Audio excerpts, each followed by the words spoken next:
person on here. Who's gonna be the Right. Dude, we got a big weekend coming up here this weekend. I know, I can't wait. I'm We are stoked. practicing everything we practiced. We're getting ready for this year. You know, it's really awkward talking to you at the beginning of this episode because we talk like so much during the day. Boom. Sean, Angel. Sean and Angel. In the words of the Joker. And here we go. Oh, Angel needs her thermometer. Yeah, you can have your thermometer. I'm a terrible person. I'm sorry. Nah, Dang Tyler, it. you can get first. What's up, Michael? Michael. Where are you seeing Michael? Michael Fang. Oh, there he is. Bam. He's between Tyler and Angel. Jim. Big Jim. Big Jim Hudgens. Man, I did some steaks this weekend for Jenna's friends. And, of course, What's up, I used Rich? Big Jim on it. And it was absolutely amazing. They'd never had a steak like it. She asked me, she goes, would you be offended if I put ketchup on my steak? I said, What? absolutely. Yeah. She goes, I said, no, I wouldn't be offended at all. And I said, just try it without it. She got about halfway, 3/4 done the steak. And she's like, I didn't put ketchup on this. And I'm like, yeah, it's because it's Big Jim Hudgens steak seasoning. Oh, man. That's good stuff. Like, I've never had a steak with this much flavor. I put ketchup on it to make it taste good. I'm like, yeah, because of the seasoning. It's Big Jim Hudgens. Oh, that's funny. Sean Loss is top fan. I don't know. I don't know if we can, like, argue that or what. What's up, Larry? So, as we sit here and wait for our guest, we might as well thank our wonderful sponsors. Your camera looks weird. Sorry, Jake. Oh, good. We got to thank Boost Your Barbecue. Shout out to Chris Kosman. Use discount code QChat10 for 10% off your order. Stop by, get the Arcasipi combo, and much, much more as Chris continues to grow and get more products in. And then we've already talked about it, but Jim Hudgens steak seasoning, and that stuff is killer. And I'm so excited to compete with it here in 3 weeks. 3 weeks. 3 weeks. Yeah. 3 weeks. We're practicing then Easter, then Iron Man. Here we come. That's right, man. We are going to have a lot of fun this year. We're going to get some calls. Are you going to use it in a comp? Heck yeah, I'm using it in a comp, Jim. Dave Goss, not so famous Dave. Are you going to use it in comps? Yeah, we're both going to use it in comps. Dave, I have a question. If there's famous Dave and there's not so famous Dave, what Dave are you? The Dave. Just the Dave. The Dave. The Dave. Well, we've killed 3 minutes. Well, you want to put the cat in the hat? I don't know. So we had everyone lined up here for tonight, and I don't know where Terry and Stephanie are. I sent them the link about 30 minutes ago. I don't know. She said there might be a storm, and they were having. Maybe they might have lost power. David Goss did some cooks this weekend. Hey, Eric James, my man. Big E. Oh, he can come up with the right name for Dave. What's the right name for Dave, Eric? Sure, he can. I've known Eric for a long time. That's funny. Tell you what, Dave Goss got that nice brand new trailer.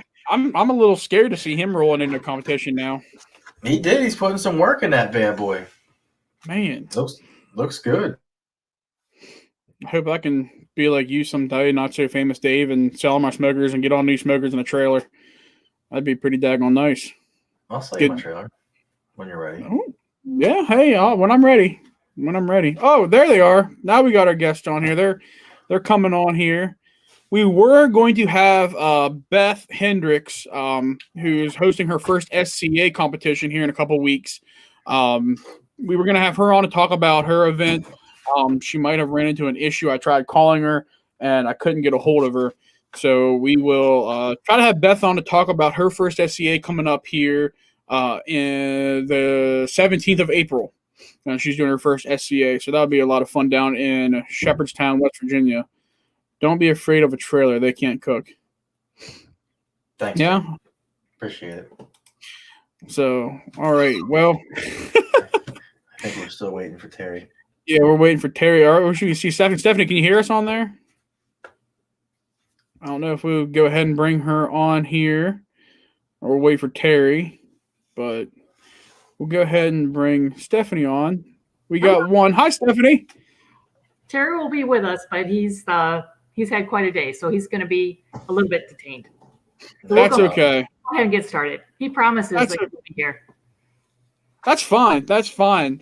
So, well, thank you both so much for coming on here and chatting with us. Absolutely. They're very excited to have you on and talk about the 270 family, which I'm proud to say I'm a part of the best family out there. Dave, you got a good one too, but I think mine's the best. That's good. We all think different. So, but haven't converted him yet, Jake. I'm trying. I'm trying. They are nice smokers. They are. They're really great smokers. So, Stephanie, you and Terry came up with 270 smokers. How did you two get into barbecue? It was really just a love of ribs, and we wanted to learn how to make them ourselves. Just probably like most people, right? If you don't live around a barbecue place, or if they're not making them quite the way that you want to have them, you learn how to do it yourself. And so that's what we did. And it was just, kind of one thing led to another. Next thing I knew, I was picking up a couple of little smokers here and there at tag sales. And we finally went out and took a class so we could learn how to cook. And we were really fortunate. The first class we took was Paul Kirk's class out in Kansas City. And, Terry and I have been married a long time. And after a while, after a couple of decades, you start running out of ideas, right, for birthday gifts. So I had given him as a birthday gift, a certificate to take Paul Kirk's 12-hour class on smoking. And he's like, why is she giving me this class? Well, now he knows. I wanted him to cook. So that's how it really started. We went to Paul Kirk's 12-hour class. I highly recommend it. 7 a.m. to 7 p.m. and you learn how to make everything. And it's not a competition cooking class. It's a fundamentals of barbecue class. And it was just absolutely amazing. And so it was really, at that class, we had never tasted food that was as great as what we had in that class. And he asked at the time, how many of you that are here plan to compete? We didn't even know about competition barbecue. We're like looking at each other like, what's that? So it was years before we went from just cooking in the backyard for friends and family before we ever, thought about competing. And then right, once you get started with the competition, you're kind of hooked. Definitely. Yeah, absolutely. Definitely. When did you all start competing? What year was that? I think the first competition that we did was in 2009. And we did, some backyard events. We did, kind of community events. And of course, once Eric started the Ironman, then every year, we had to go to that. Absolutely. That Ironman's a classic. Oh, yeah, absolutely. So what was your first cookers that you started cooking on? The very first one that we had, I think the first one I picked up was just like a little char griller, a little tiny offset. And then we got a Brinkman, and both of those were just at take sales, literally picking them up for like $10. Mm-hmm. And then, and you can imagine, Terry, every that we had was greatly modified. Like there was something else being added to that cooker. He was changing the where the exhaust was or the diameter of the exhaust.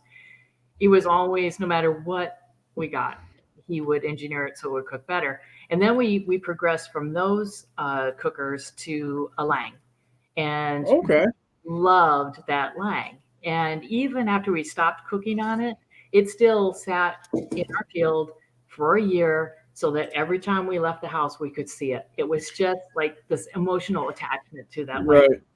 It was I love the Langs. Like, people say they're extremely heavy duty and they cook really well. I just don't think I'd ever be able to see myself with one because of the song. The song just killed me from ever purchasing a Lang or having anything to do with that. Was the song, and I sing it to Chris Shriver every time I see him because it's just I don't know the song. Sing for me. Sing it, Jake. I'll find it. I'll find it here, and we'll play it. But it's awful. It's not a good song. Well, the Lang was really, I mean, we should really thank Ben Lang for the experiences we had, because that ultimately led to the 270. In that, I mean, how many winter nights can you cook and be on, patrol that every 30 to 40 minutes you got to go out there and feed that beast, right? Mm-hmm. And Yep. you make great food off of it, but it's not, the one that we had wasn't insulated. And of course, at that point, we were cooking year round, but constantly feeding it. It was too high of maintenance for us. And we just had to come up with something that we could control the pit and that would be predictable and that we could sleep. We really needed. So that was the big thing for us. So you cooked your first couple competitions on a Lang. Yes, we did the first ones on a Lang, and then the first ones that we did separately. Because I don't know if you remember this far back, but we used to compete as Virginia Q, and then every once in a while I would compete head to head against Terry as Virginia Q Lady. And I Wow. dinner and the whole works, and I would have my own little tent. Or if we had to share a tent because of the accommodations, we'd have to put some kind of a partition down between our cookers. And that was our fierce family battle, was Virginia Q versus Virginia Q Lady. So it was a lot of fun. And then I cooked even like on a Big Green Egg. And I was doing quite well in these grilling ancillaries. And we'd go by Eric's and pick up another Big Green Egg. And I'd take my 3 eggs out there with me. So it was a lot of fun. That's awesome. So who would win those family competitions? Oh my gosh. I didn't even pay you to ask that. What's that? I didn't even pay him to ask that question. So the one that we did, we were up in New York, and they were looking for people to stay the second day and just get the community involved and do these competitions. And so we agreed that we would split up and we would compete separately. And the local radio station got a hold of that, and they came by and they wanted to interview this couple that would be competing against one another. And so there was a lot of trash talking going on. And I can just tell you that Terry's a much more experienced pitmaster. So we got into that competition, and I was just praying, don't let me be DAL, right? Right. Everything worked out. They evidently really liked my flavors and what I did. So I GC'd at that competition, and Terry RGC'd. Nice. Yeah, that was really nice. And then the next year, he wanted revenge, and we had another match at the same event. He GC'd, and I DQ'd because I was late turning in my ribs. But they did sites for me, and they came back and they said, had you not been late, you would have RGC'd. So it was pretty happy. We were well balanced. That's awesome. Yeah. That's awesome. But we both prefer cooking together. Yeah. You two make a pretty killer team. It's always great to see you two out there on the circuit at every comp when we pull in, especially at Ironman. Seeing you guys there with all your 270s, and everyone's trying to figure out exactly how to work their smoker without any gizmos and gadgets, and you guys are just there like, yeah, this is what we do every single weekend. Absolutely. Yeah. So that's kind of turning into the next question here, which I was kind of hoping Terry would be around for, but tell us up. You hear him coming? I hear him coming.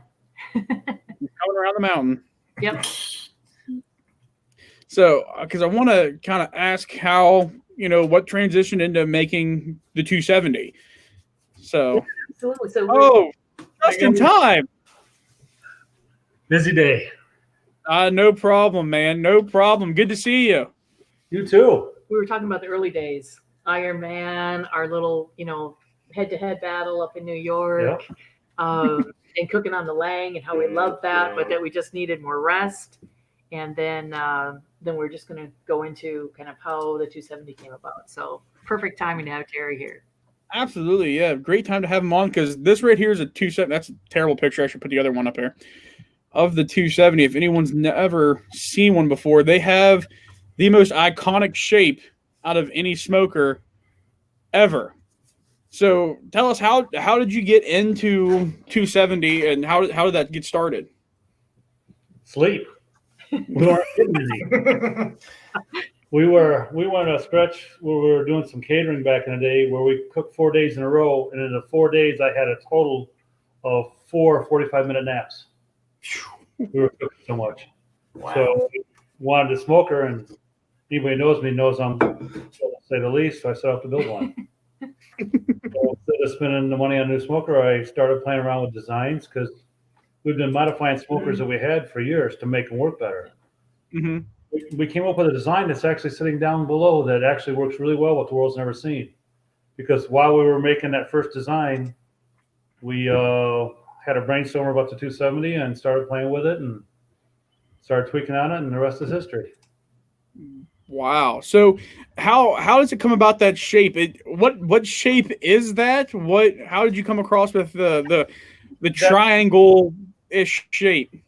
That shape is the whole basis of why it's the most uniform cooking cooker out there. That angle, there's an angled wall inside that parallels the door. To be more accurate, the door parallels the angled wall, which allows for a dead zone above the firebox. It allows the back wall to get some radiant heat, and also allows us to put heat directly on the back side of the chimney, helping our convection. Mm-hmm. So the shape is necessary in order to get that convection heat on the back of the chimney. Yeah, it's insane.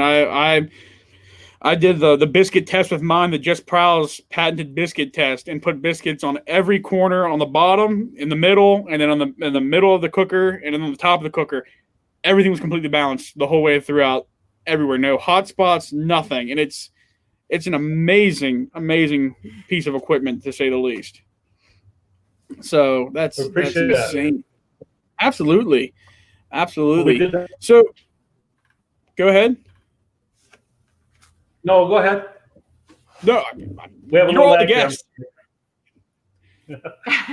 That's good. When we did the Memphis, we knew we were going to cater that one to more restaurants and higher end, and we actually did a test where we filled 3 complete full-size pans of food on 3 different shelves and hung thermometers underneath them, and they were on a degree anywhere in the cooker, even with 3 full pans.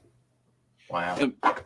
Memphis, you started off with the standard, correct? Everything is based on the standard. The standard, beyond that, is a proportionate relationship to the standard. And then that in return went to, did you go smaller? Did you go bigger? Did you go with the large, or did you go with the little one next?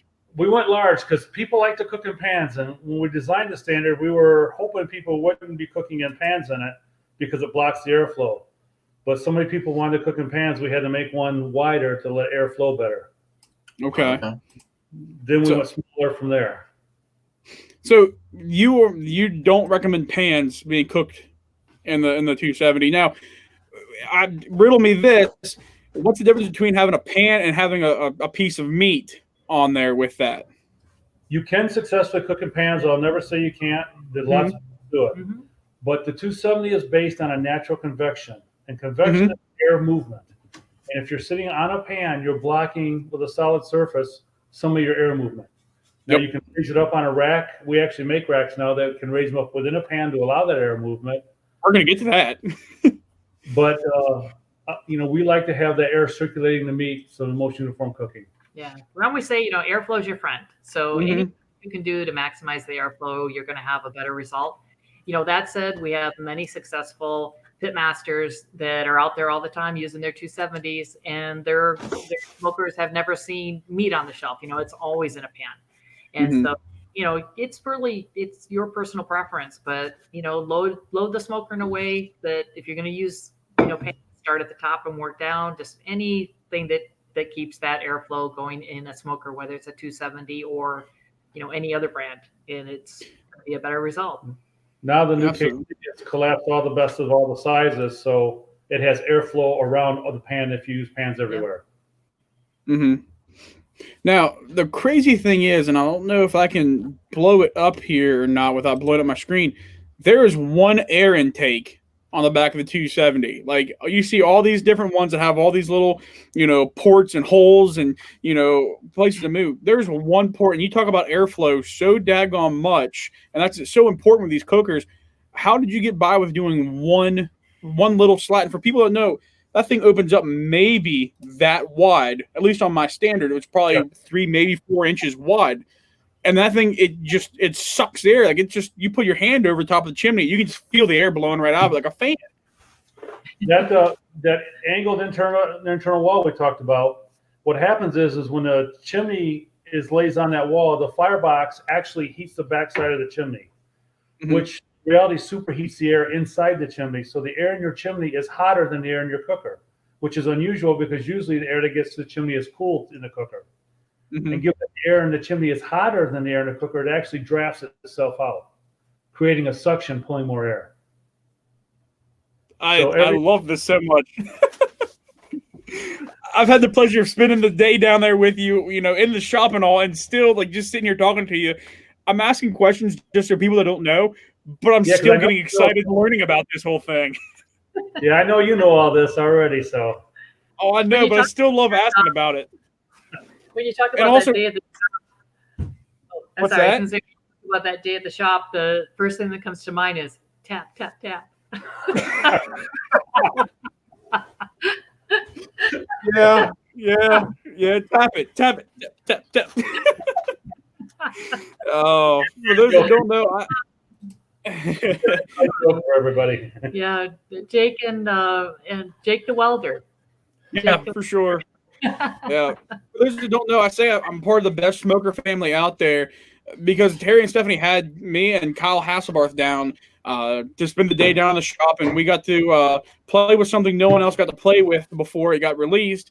But Yep. we were also playing around in the welding shop, and I didn't know ever how to use it. Was it a TIG welder or a MIG welder or MIG welder? I MIG. didn't know how to use a MIG welder, and it was just a whole big fiasco to say the least.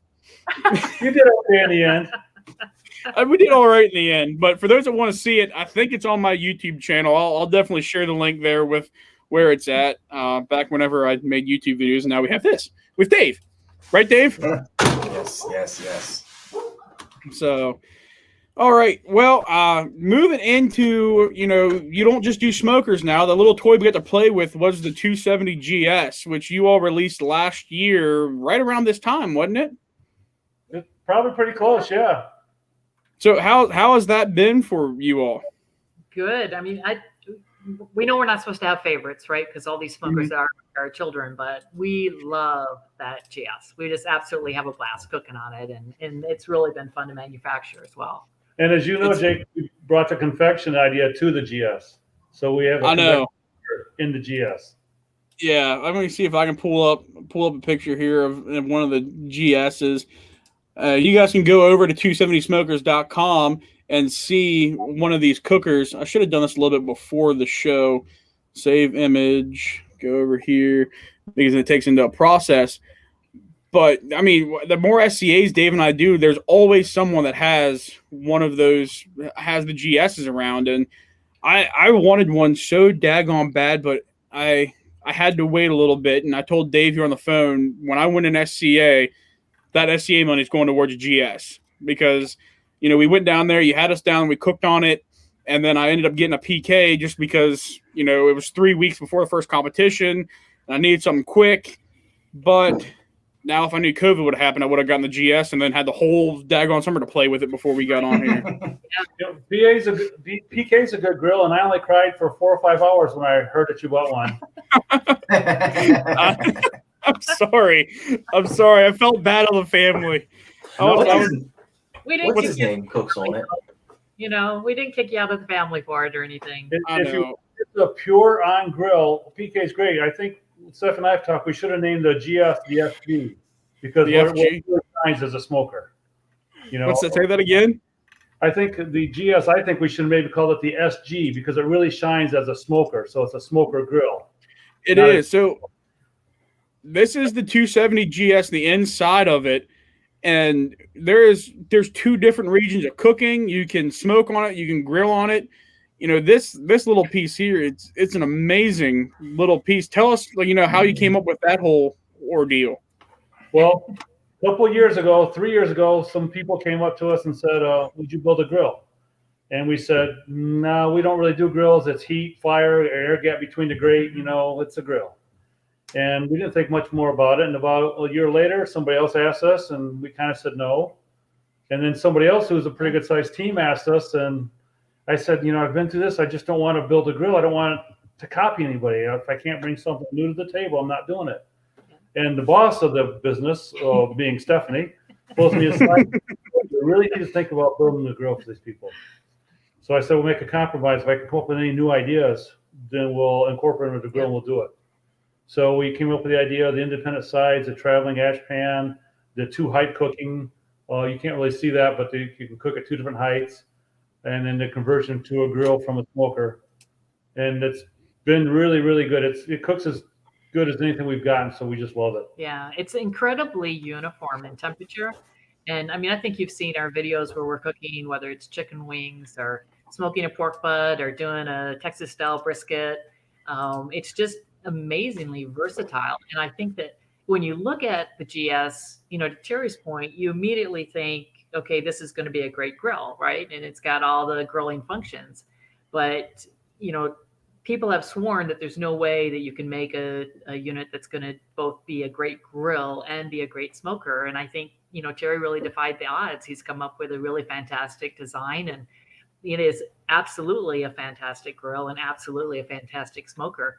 And it's just incredible how well that air flows in that unit and how well it holds, the uniformity. We do demos all the time with, smoking wings, and we'll load up 5 or 6 pounds of wings on 2 of the racks and just close the lid and let folks, just walk away and come back, an hour and a half later. And the wings are just perfect. It's kind of like doing that biscuit test or doing the cookie test. They all look the same. It's incredibly uniform across the smoker.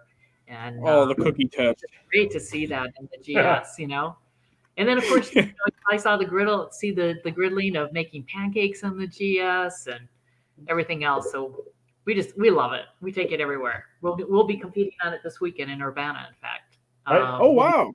Yeah, we'll do chicken on it, at least the chicken. Yep. The first time a full production model went to competition, we did our chicken completely on it. So smoked it, then grilled it, and first place chicken. Yep. Wow. Yeah. So it's really a great unit too for folks that they want a smaller, unit to take with them to do that, one of their meat categories, or, ribs and chicken, or, a pork butt. So very versatile, very lightweight. Absolutely. It's insane. I mean, it's not that big, and it's very light. I mean, you could put it, we were talking, you could put it in the back of a little car, Absolutely. a little trunk of a car, and it carried around, and they are awesome little cookers. I mean, they've got the little 270 smokestack on the back of them and everything. I mean, they are legit. So that's crazy. So it's been taken off, 2020, even though it was kind of a crap year, people got into cooking with them, and they've been flying off the shelves. Yeah, it's been very strong. In fact, 2020 for us was stronger than 2019. And when COVID hit, we really thought the year would tank, and it turned out to be really good. And part of it, the launch of the GS, and then we also did a lot of focus into the RV segment. I think that we're a Harvest Host site, so we get a lot of folks that come through here that are really interested in outdoor cooking and love to just be outside. And of course, we're here on 45 fabulous acres, and folks bring their families, they cook for the weekend, and they leave with a grill. They leave with a grill or a smoker. So it's that we've really loved that. That's awesome. Play a little frisbee golf. Play There a little, you go. yeah, absolutely. Yeah. What's that? You can come on back. The course is completely in and set. It's set up, because I'll come down and play. I've got a bag of, I think I'm looking at my bag of discs right now. So I'll come down and play. Yeah. We even play leagues here sometime. Yep. It's a real course. That's awesome. That's awesome, because you, before into barbecue, a little backstory, Terry, you were a professional disc golf player, weren't you? Yeah. Back in the day, that just meant I made enough money to travel, but not enough money for anything else. But yeah, I played pro for a few years. And Wow. total obsession of mine. That's awesome. Yeah. That, and Carl used his first thing. That's what I should have done. Daggone, I got a wedding in a house. Now we gotta do a 270 GS for the next stimulus check. There we go. The first SCA win, or the 27 or the stimulus check. The next one. There you go. Hopefully Jenna's not watching this. I think I just saw in the news today that they're issuing them on March 24th. So good time to buy them. You got that? Did you mention about the GS discount for QChat? We have not talked about it. So we're about halfway through here. we've got a little. Stephanie, tell us you did all discount code Q chat, all one word, uppercase, for $100 off a 270 GS. So once this show is over, go to 270smokers.com and use Q chat for $100 off your 270 GS. You're ready to buy a GS, just wait for the class schedule. Russell, go buy it right now. Use Q chat, all one word, right now. Get that $100 off. It's a great time to do it. Great way to spend your stimulus money. And, if you guys want to buy it and have us hold it here until you come for a class or come for an RVing weekend, that's fine. And then as well, if we're going to be an event, we're always happy to tote it over there for you. We're real happy that the Finks are going to be getting their GS this weekend. In fact, at Urbana, Carly and Kenzie are going to be cooking on it. And I can't wait to see what those two ladies do. They're going to tear it up for sure, just like everything else they do. I know. Yeah, fantastic. So, they've got the Casey that they've been cooking on, and then Kenzie picked up a Mighty Mini, a 270 Mighty Mini. So she'll be doing the smoking events on 270 Mini and GS, and then her folks competing on the KC, and Carly doing steak on the GS. So I think they've got whole family is 270 covered, that's for sure. That's awesome. Yeah. That's one thing. The 270, there's a lot of families involved, and they are family to us. Absolutely. There's a lot of great people. I've seen some good names pop up, some people that we know that come here a lot. Russ and I saw a few others. So we appreciate everybody that's in the family. Absolutely. Absolutely. And you do family reunions too. So tell us a little about the 270 family reunions.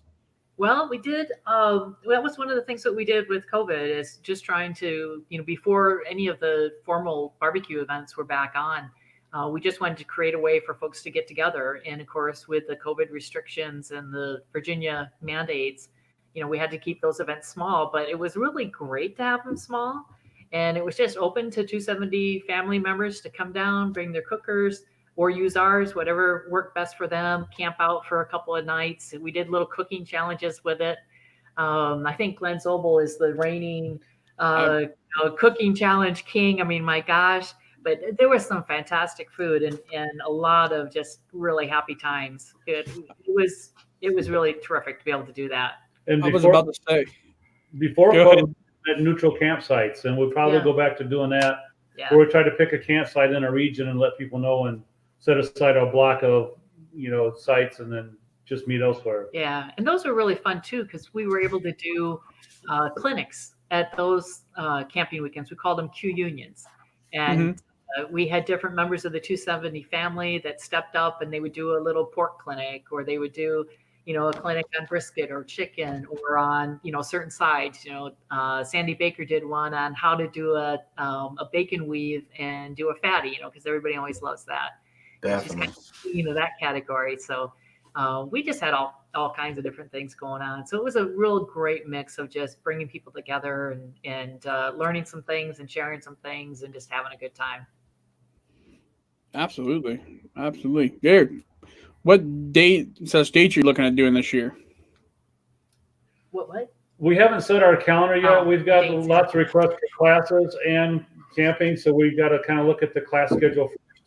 The teaching we don't call them backyard classes. They're not competition classes, but they're understanding the meat top to bottom. Yeah. How to cook the meat, whether it be for friends, family, or competition. No recipe, just technique. Yeah, just really. I mean, and we do openly share recipes that we use with cooking with family. But we don't promote it as a competition class. We don't teach it as a competition class. But I can tell you, we've taken a lot of classes out there, and nobody teaches a pork class like Terry West. And whether you're doing it as a competitor, and you want to really understand that pork to that greater level, or whether you're doing it just to cook to your family and friends, everybody that goes through a pork clinic with Terry West walks away really learning a lot. And he just does a great job. I will definitely have to take advantage of that sometime. But that's all right. But it's also, I'm just sharing with the feedback from participants. I mean, he just really does. He does a terrific job. Absolutely. So, Dave, were you gonna add something there, or No, kind of feel out of place. Like you guys are like best friends. You just chatting like longtime friends. You got to get in the family. What can I say? I mean, it's just bonds I mean, get you're not in formed. the family now. You don't even have a brisket jig or anything. You're not even cousins. Yeah. because it's Okay, let me Just show you. friends. Let me show you a few things, and it will probably draw you in. And I bet within 10 minutes you're going to be over there, click, click, click into the shopping cart. that's right, Dave. And use the discount code QChat, all one word, for $100 off your 270 GS. Okay, I'm going to show you this. This is one of my favorite things that Tara came up with, and it's our index slicer. And I don't know if you can really see it very well on this, but I'll tell you, we went to Charles's class a couple weeks ago, and to see Charles Gridlin use a knife. I mean, his knife skills, and Richard Fergala did the class with him. The knife skills on those guys, it's just absolutely amazing.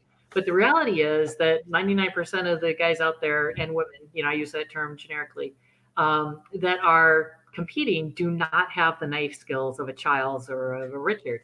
And so Terry came up with this index slicer, and that's to really help, the rest of us that need some assistance in getting just a really consistent slice, whether it's on a money muscle or a larger version to come with a brisket. And the way that it's set up is there's a indexing board that slides into this holder, and it's the two sides all have the little slots, and then there's also a section for free flow, and then you just put this in like so and have your meat on this little paddle, and then you just move it along. It indexes through, and you're bringing your knife, of course, down through here or up and down if you want straight up and down vertical slices. And then these little notches are for guiding it if you want to free float it. But it works like a dream. And I just love seeing what people do with this, that either are doing their money muscles or a pork loin, or in an ancillary, we've had people slicing mozzarella, slicing for a charcuterie board. I mean, you name it. It's just really, really versatile. But that's a cool little product. Did you get to play with it, Jake, or we just told you about it? I haven't got to play the brisket jig. No, it's definitely that's on the list. The money, the no money muscle, the oh crap, burnt ends things on the list. Burnt ends jig, yeah. Yep, and then the next thing I'm getting here, I need new grates for the 270 because I have the little ones with the holes. I like the wire ones, but I think she's got them right there. You're like my fan. Right here. These are going out tomorrow morning for a fellow in Indiana who's got a couple of our cookers, and he just did the same thing. He loves the classic hole pattern. I think everybody's got kind of an attachment to that because it was so unique. Mm-hmm. But Terry started making these. This fellow's ordered 4 of them in stainless steel, and just finished this afternoon, so they'll ship in the morning over to him. But and we can also make those custom for other size things. We can do things that aren't just for the 270, but just who's ever doing it has to really give us good measurements. I was hoping you say you were shipping them to a place in Hagerstown, Maryland. I've been like, yes.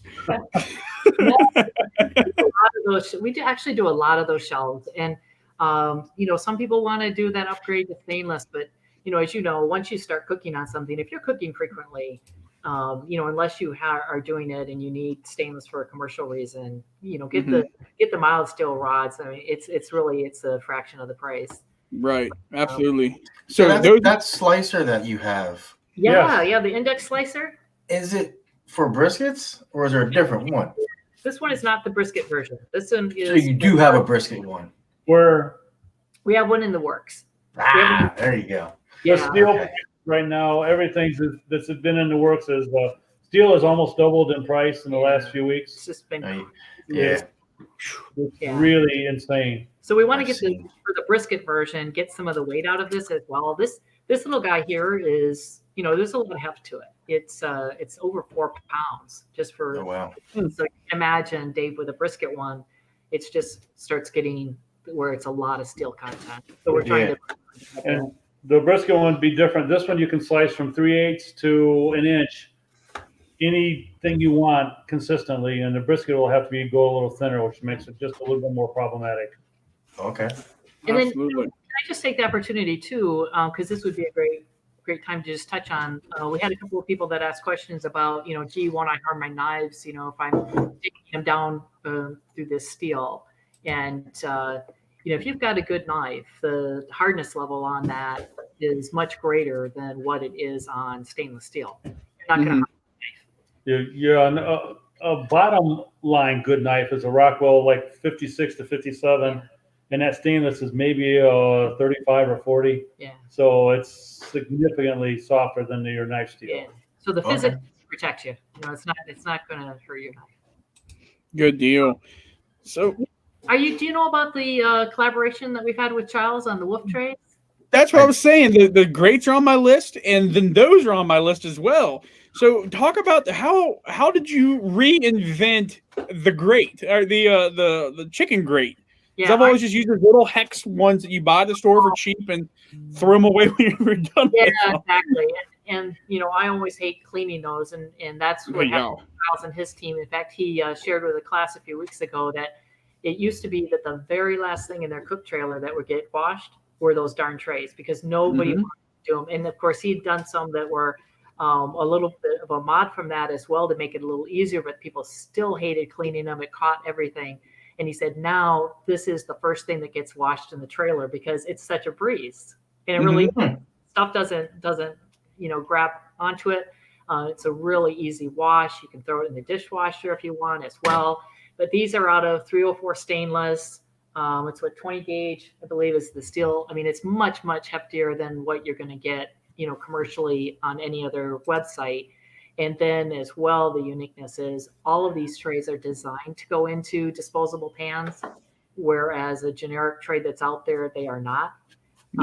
So they're really, designed for the purpose for, doing this as from a competition perspective, but also it's hefty enough that you can also use them as grilling trays. That's really great. And then, of course, the other unique factor of it, they're made in the USA. And I did a very thorough search on the web, and I can tell you I searched every different variation of a stainless grilling or cooking tray, and we are the only ones who are making these in the USA. Nice. Absolutely. That was actually using American steel. So this is the chicken one that Charles uses for his butter bath chicken, and I just am so excited about it because he, of course, promotes there's no tan lines, and hey, who wants tan lines, right? Whether it's chicken or anything else. So we're going to be using those this weekend for competing and have tan line free butter bath chicken. And then this is the elevated small tray, and this also comes in a larger version. And he's using this for his pork butts. And we used this today we were smoking a whole chicken. Worked out great to have that elevated. So that one there, the elevated one, does that fit in a half pan or a full pan? There's one each. That's the half pan size, but there's a full pan size. So there's two different ones. I mean, you have the elevated one, and then that first one that you had. They're both for half pans. Yes. And you can also put, two side by side in a large pan. Okay. And then this is the classic large, and this is just fabulous for doing ribs. And then I've also used this. This is great for pork belly burnt ends. It's great if you want to flip it upside down. I did some. You ever make kale chips? You probably haven't done kale chips, but no, I have not made kale chips. They're better than they sound. Terry will attest to that. They're better than they sound. But this actually worked great for doing kale chips. So now that one doesn't fit in the pan, but we do have a full size one that does. Okay. So I saw something where Charles said, make sure you put a piece. I was a comment on a picture on Instagram. Put a piece of paper between the what I'm talking about, the pan and the metal. That's a precautionary. If you're cooking with something acidic, and tomato and tomato-based products and other things have acid, stainless steel and aluminum are coexist okay until you put them in an acidic environment. Like we today with the this pan of chicken, but there was no acid, so we did not use the parchment paper. But if you're going to be smoking a pork butt with sauce and whatnot, it's going to be in there for 8 hours. then it's just a precautionary thing to stop the metals from touching because they react. Yeah. And so all we do there is we just put a piece of parchment in the disposable pan. Mm-hmm. Just have it come where you have that contact point with the stainless, and then you remove the possibility of that happening at all. So put the parchment in, put your butter and stuff like that in for your butter bath. Put your, your 270 grate on, and then put your chicken on it. Yeah, Okay. yeah. You just kind of break that little loop, that conductive loop that you'd otherwise have. Gotcha. With And steel. that's what we did set it up for Child's, but around here we cook in stainless steel hotel pans. So Okay. today we did that in an aluminum pan. I want to see what happened, Mm-hmm. but normally we're stainless and stainless, so we don't ever worry about it. Yeah. Right.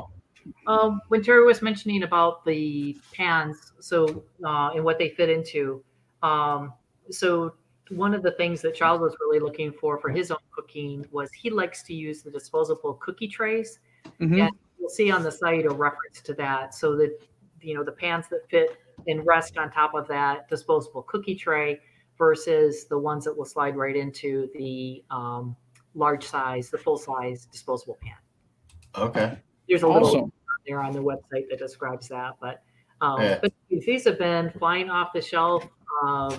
We're just delighted to see those be so popular, and we've had folks come back. They're on like their third reorder, so I don't know if giving them as gifts or if they're cooking that much, but I'm just delighted to see that little shopping cart go ding ding ding. Yeah, Absolutely. We've been using for years that we had used with our chicken. Mm-hmm. And Charles approached us with his ideas for all of us. Said, this is like what we've been doing with our chicken, but he got us thinking beyond our chicken and other things. So then we just all kept making little tweaks to the design and collaborating to come up with the final product, and that we're all real happy with. So it's been a lot of fun. Absolutely, Dave. We're gonna have to get a set, and we're gonna keep a set in the trailer this year when we team up. I'll get them, and that way you can be a 270's third cousin. There we go. Well, he needs a brisket jig for making the burn ends because we still burn ends. I need that one. I definitely need a brisket jig. So when you come out with that, well, we've got it for the burn ends. So the brisket burn ends jig. In terms of just for something, selling that, those brisket burn ends jigs. We have sold hundreds and hundreds and hundreds of those jigs. Yeah. I mean, it's we don't disclose our customer list, but I can tell you that there are a lot of very top teams that are using that brisket jig for making their absolutely. And you guys also have something pretty nice here for SCA as well, the ribeye slicer. Oh yeah, love that. And that as well came from just there was a need out there for, if you've done SCAs that didn't use our slicer. What a bummer it is that you're standing in line to get your steak and you're looking across the table and you see these steaks that are it's like a little wave out there. The thicknesses aren't uniform at all, and you feel like it's a crapshoot on what you're going to get and whether or not you're going to be able to cook it. And this is just gives you an incredible uniform 1 3/16 inch thick steak. So it's great for doing the ribeyes. It's great for doing New York strips, for doing boneless pork chops, you name it. Thank you, Motley Crew. Yeah, was that Motley Crew put the bug in our ear for that? Yep. Mutt was going to do a SCA and he wanted to slice his own. He said, "Hey, can you come up with a jig to make this a certain thing?" And I said, "Yeah, Mutt, sure." You did it just for Mutt. He did one in wood, and it worked great. But you really don't want to be having that jig with all those grooves and have that be in wood. And so that was the prototype version to just kind of proof of principle. And then it went from there to stainless. But you'll see on our site, we give a little shout out to Muttley Meats. And that's, working with Brian Turner on that. And Brian and Shannon were the first ones out there as organizers using our ribeye slicer at the events at Grill Billy's. And then it's just really grown from there. Yeah, they use them all over now. And now and if you're a member of SCA, you can go through the SCA site and then link to ours and use the SCA code for getting $10 off of your ribeye slicer. So that's nice. And then we give a donation back to SCA as well. So it helps that organization. Fantastic. But a lot of cooks are ordering those now too, as well as small restaurants. And the cooks are doing it because they want to be, honing their craft on the same kind of a steak that's now becoming the standard. Because Brett has really helped us a lot with promoting these ribeye slicers across the SCA organizing group. So there's more and more of those organizers that are now buying them and cutting their own steaks. Nice. Yeah, Absolutely. So I think we've kind of danced around the idea here. We've talked a lot about SCA. You have a great SCA grill. You have an SCA ribeye cooker. You have 45 acres. You have campground. I think there needs to be a 270 SCA competition where someone gets a GS and a ribeye slicer. Yeah, would that be cool? Well, if the FCAs were done with New York strips, would be a done deal. But we don't like ribeyes here, so. Oh no! I think you'll have a special New York strip contest. Then I'd sign up for that. We should. We're thinking that. That'd be cool. We'll probably do one. I had reached out to Ellen Rothrock about doing one here, and we just haven't really put things in motion. And then Eric Forster used to tease us all the time that when we do Ironman, there'd be 22 to 25 teams or whatever out of the Ironman that we're all cooking on 270s, and he'd be like, "You could do your own Ironman event down in 270." Like, yeah, Eric, if you come down and organize it, because he's like, right. Well, we have a great person right there in the comments. Angel Todd's on here, so put a little bug in that ear, and we'll have a 270 competition. That'd be awesome. And it really is an awesome place. It'd be an awesome place to do an SCA event because it's just perfect if people just come out and cook in the field and just enjoy their time here. So yeah, you're absolutely right. We do have plans for putting in a pavilion this year, and it will just make that a lot easier to do something like that, or to do our cooking weekends. And we've been really fortunate that the SCA family has been very generous with, if we have inclement weather while they're here, they don't really care. They've done great with it, but we'd like to be able to put in some, basic amenities for some of these folks to be able to plug in an RV if they're staying. It happens to be 105. It gets a little toasty. And just make it easier. So a little bit of infrastructure to do those kind of events. So. Absolutely. I think you've got the Finks, the Hasselbarths, you got me, you've got probably Dave. You got 5-6 people on here already ready to rock and roll for it. So whenever you announce it, I think you'll have a really good turnout for that. I'll have to sign up quick. So we can make it happen because Virginia really needs more SCA events. Mm-hmm. We tried to get in for the one in Urbana this weekend, but we missed that registration deadline. So we'll be just cheering on the SCA folks, from afar there. But Tim Tate. Tim Tate. Yeah, he's in. But we do have a bandwidth issue here too, because we build the smokers here. Yeah. So my wife has a lot of great ideas for us, but there's 24 hours in a day, I think. Yeah, and it's you try to have a bit of a balanced life. We try. That's our dream, anyways. Absolutely. Awesome. It's insane. Well, daggone, man, we filled that hour pretty daggone quick. So a little giveaway. Oh, okay. So hold on. We got a way of giving this. Do you all have? You tell us about your giveaway.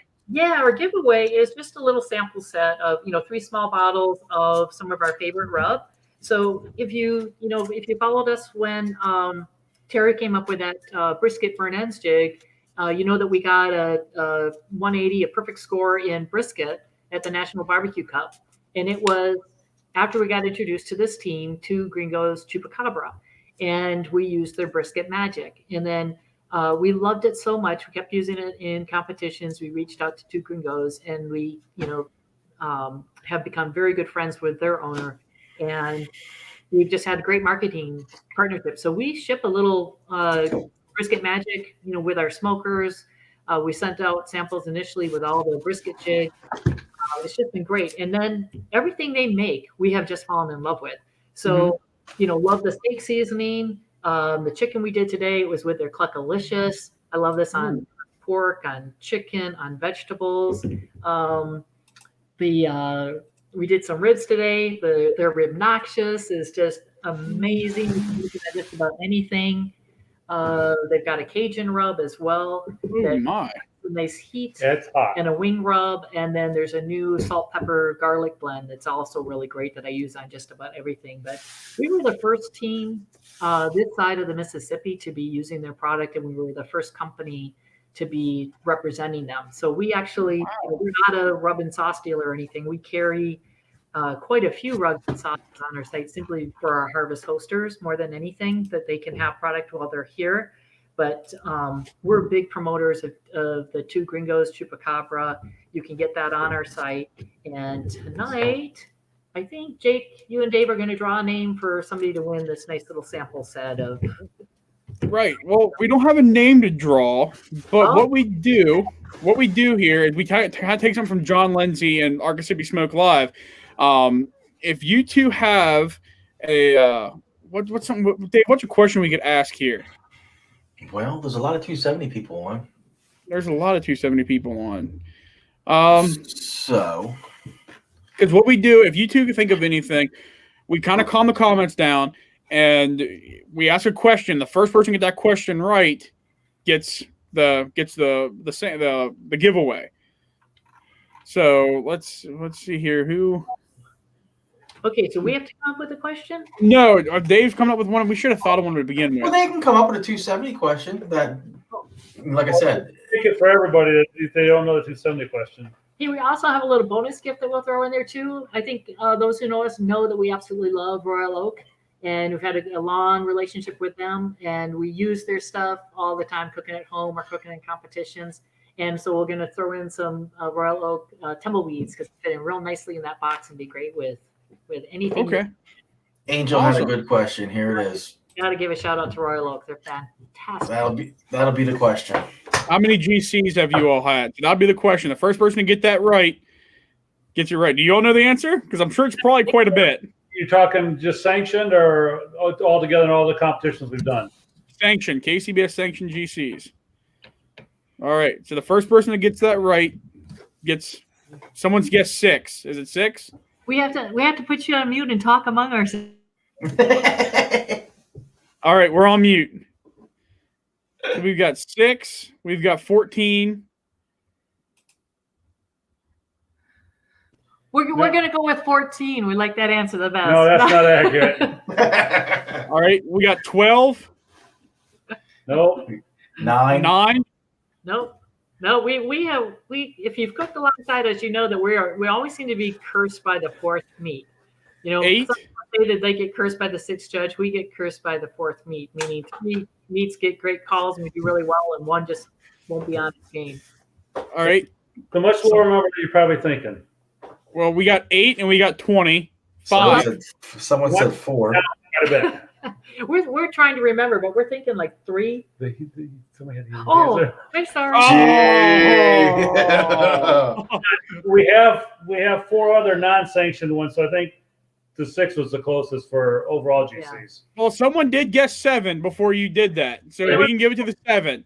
So Okay. Russell Horn Oh, got 7. fantastic. Okay, now you got to ask Russell, is Celeste going to let these in the house? Russell's a good friend. He comes up here for all of our classes, and he has all of our He has rubs. a lot of rub. And every time he comes, I introduce him to another one, and Celeste is like, he's not getting any more rub. That's good. That's But they're always good. So, all right. Well, we got that all done. Actually, hold on. This is Hold of Russ. Yep, we do. We don't know where to send it. someone actually guessed 7 about 2 seconds before he did. Oh. Okay. Yeah. Rich Morris. Okay. Okay. So, Rich, you'll have to message us your address. Sorry, Russell. Sorry, Sorry. Russ. Wait, that popped up just the same time you did, and I didn't even see it. I saw Jim Hansen say, yep, Keith Todd say 5, and I saw you say 7. And Rich, I'll take a picture of it too. Got it right. Got it right in front of you. That's all right. We'll take care of Russ. Russ is a great guy. He can get the consolation prize. He can get the tumbleweeds. That's right. Try. So, all right. Well, Terry, Stephanie, thank you so much for your time. You both are insanely busy people. Good luck at Urbana this weekend. And tell the people where they can find you on social media, where they can follow the 270s, and where they can get 270s. Yeah, absolutely. So, there's a dealer page on our website, and if you don't have one near you, we ship. We ship all over the place. I mean, this year we shipped KCs to South Korea. We shipped to Canada. South Korea, and we've got a dealer in Australia. So we're making headway. But yeah, the South Korea one was a lot of fun. Literally, the first brew pub that was established in South Korea, they have a KC, and they've got barbecue on their menu now. So that was really cool. So yeah, we can ship everywhere. That's awesome. Follow us on Facebook and all the typical stuff, right? We've got a YouTube channel with some good videos on there. And just shoot us a message if you want to see some different content. We'll be glad to cook some things up and post them. Absolutely. And someone please go to their store by midnight, get yourself a GS, use QChat, all one word as a discount code for $100 off.